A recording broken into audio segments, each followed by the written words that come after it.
Assalamu alaikum wa rahmatullahi wa barakatuh, brothers and sisters. My name's Daniel Hassel. I'm just here to give you some brief information about the 5 pillars of Al-Islam. Okay, brothers. So I'm going to just go ahead and start with the first pillar of Islam. The first pillar of Islam is to believe, to testify there is none worthy of worship except Allah, and that Prophet Muhammad, peace and blessings be upon him, is the final messenger of Allah.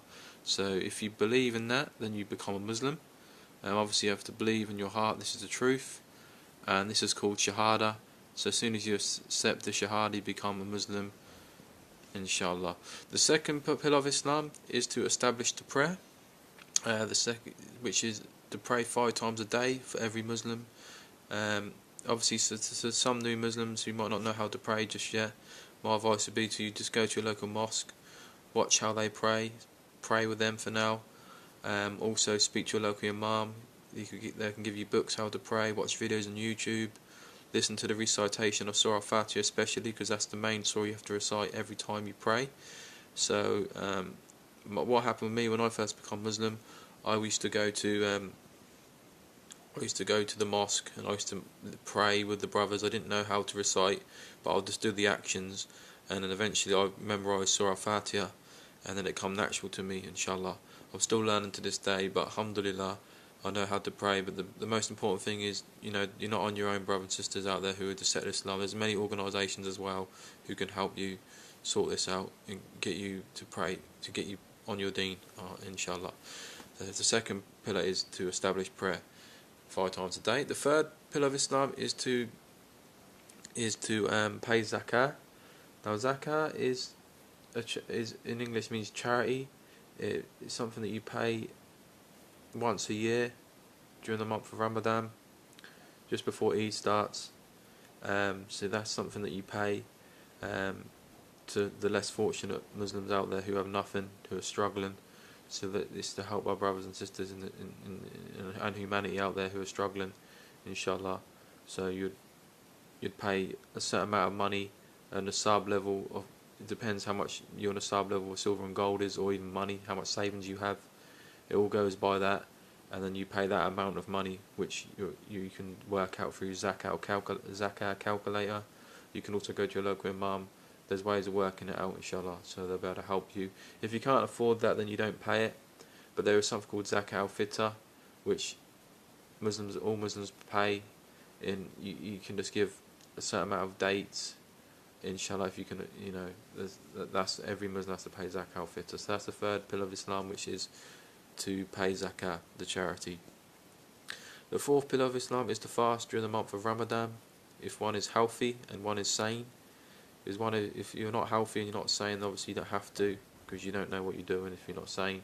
But if obviously you're healthy, my advice would be to make the most of this beautiful month when the Quran was revealed.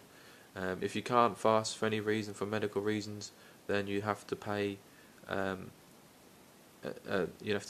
money to the poor every day. Every day you don't fast. So for example, if a meal costs £4 or £5 to feed a poor person, you'd pay that every day, or you can just pay it in one lump sum, and that will go to that poor person, and that will be their money, their meal for every day if they're poor. So subhanallah, there's so many blessings in that if you think about it, because you're helping another person who is poor, and you're getting blessings from Allah. But during the month of Ramadan, my advice, if you can fast for the sake of Allah, because you'll see so many blessings and medical benefits in it as well, inshallah. And that's the month where the Quran was revealed. You see all the Muslims get together, you break the fast in the mosque, iftar, which is just such a blessing, because you get to know brothers and they can help you as well, inshallah. Okay, so that's the fourth pillar of Islam, which is zakah. The fifth pillar of Islam is to perform Hajj if one can afford it. So if one can afford to perform Hajj, they should perform Hajj, inshallah, if they can afford this. And my advice would be, do this as soon as you can if you can afford it, because the unity in Mecca is unbelievable. You'll get so many brothers and sisters going there, where that you just see the unity, which is such a blessing. All dressed in the same clothing, white clothing, when they pray, all standing together next to each other. You won't meet a better time than you know, going to Mecca, and the most reward for praying in the mosque is going to Mecca, and you feel like a newborn babe. There's a hadith where Prophet Muhammad ﷺ said, if you perform Hajj, you'd be like a newborn babe, you have no sins. SubhanAllah. So my advice to you would be, take this opportunity and perform Hajj as soon as you can, because you never know when the angel of death could come. So inshallah, that's the 5 pillars of Islam. I'm just going to go for a quick recap in case anyone missed anything.